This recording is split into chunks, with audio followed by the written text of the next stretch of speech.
साथियों, मध्य प्रदेश में अतिथि शिक्षकों की भर्ती के लिए आदेश आ गया है, जिसमें आवेदनों को करने के लिए कहा गया है कि आप लोग जल्द से जल्द आवेदन की प्रक्रिया में शामिल हों। मतलब कि नए रजिस्ट्रेशन जो होना है वो प्रारंभ हो गए हैं। इसके बाद में जो अतिथि शिक्षकों को रखने के लिए आदेश है वो आएगा।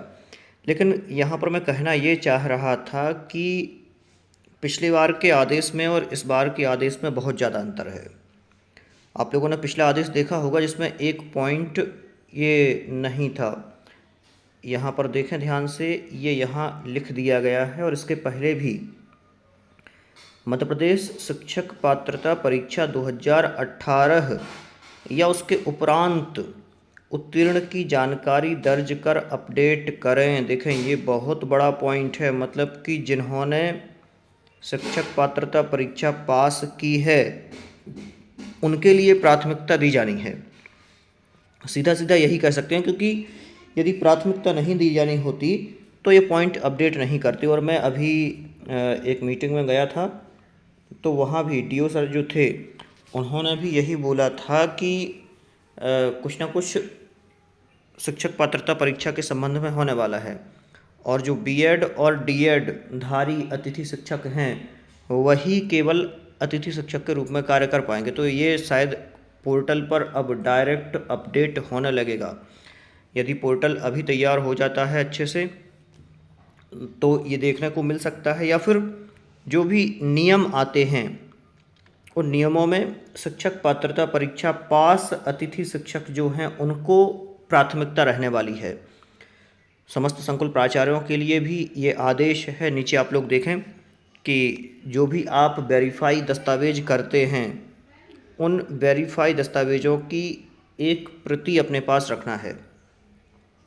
और ये बहुत बड़ी खबर है, चूँकि ये जानकारी बहुत पहले से आ रही थी कि शिक्षक पात्रता परीक्षा पास अतिथि शिक्षकों को प्राथमिकता रहेगी और उन्हीं को रखा जाएगा। चूँकि वेतन भी अब कम नहीं है, पहले से दोगुना वेतन है। वर्ग 3 में 10,000 है, फिर 14,000 है और 18,000 तक है। मतलब ये कहें कि जो वर्ग 3 में परमानेंट शिक्षक की भर्ती होती है तो उसको इतना वेतन मिलता है। और अतिथि शिक्षक जो पद है उसके लिए अब इतना ज़्यादा वेतन दिया जा रहा है। तो गवर्नमेंट भी चाहती है कि उसी प्रकार से जो योग्य और पात्र अतिथि शिक्षक हैं उनको रखा जाए। और एक और बात है, जो टेस्ट क्वालिफाई करेंगे और 50% अंक लाएंगे, ये भी चल रहा है। तो ये भी अपडेट होना है। तो इसलिए जब अतिथि शिक्षकों को इतना आरक्षण और इतनी ज़्यादा सुविधाएं दे रहे हैं, उन्हें आगे नियमित होने के चांस दे रहे हैं, तो फिर इतना तो बनता ही है कि जो पात्र अतिथि शिक्षक हैं उनको पहले रखा जाए। तो ये बहुत बड़ी खबर है। मैं पहले इसका वीडियो बनाने वाला था, लेकिन जब ये आदेश में ही मुझे दिख गया तो मैंने सोचा चले आप लोगों को बता भी दूं।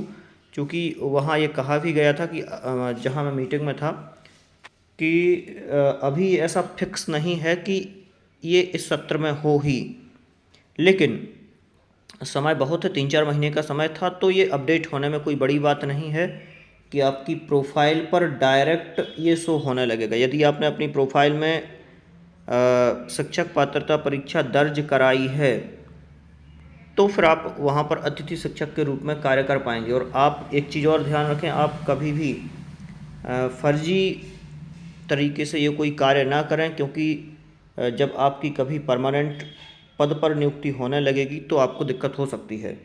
या फिर आप अभी अतिथि के चक्कर में और फर्जी तरीके से चढ़ा दें वहाँ MPTET, तो वहाँ पर डेट देखते हैं कि आपने कब पास की है। तो बिल्कुल सतर्कता से रहें और लीगल तरीके से आप लोग जो भी TET धारी हैं, यदि उनकी TET अभी नहीं चढ़ पाई है तो वो अभी चढ़वाने की कोशिश करें। और यहाँ पर देखें, स्पष्ट ऑप्शन में लिखा गया है कि मध्य प्रदेश शिक्षक पात्रता परीक्षा 2018 या उसके उपरांत उत्तीर्ण की हो, उसके बाद में उत्तीर्ण की हो तो ही वो दर्ज करें। इसके अलावा कोई दर्ज ना करें। यहाँ पर ये पॉइंट स्पष्ट रूप से दे दिया गया है।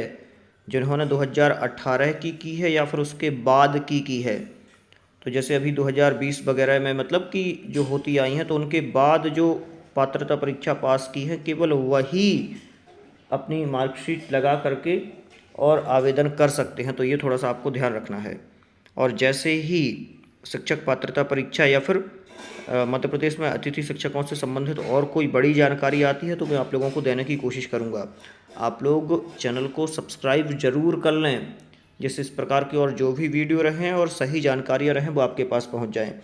क्योंकि मैंने भी अतिथि शिक्षक के रूप में कार्य किया है और आज मेरी नियुक्ति वर्ग 1 में हुई है। मुझे लगभग 3 साल कंप्लीट होने को हैं, 2018 की भर्ती का ही मैं हूँ। तो और भी जितनी भी मुझे जानकारियाँ मिलती हैं वो सभी जानकारियाँ आप लोगों को देने की कोशिश करूँगा। आप लोग चैनल को सब्सक्राइब कर लें और वीडियो को बहुत ज़्यादा शेयर करें। बहुत बहुत धन्यवाद आप सभी का।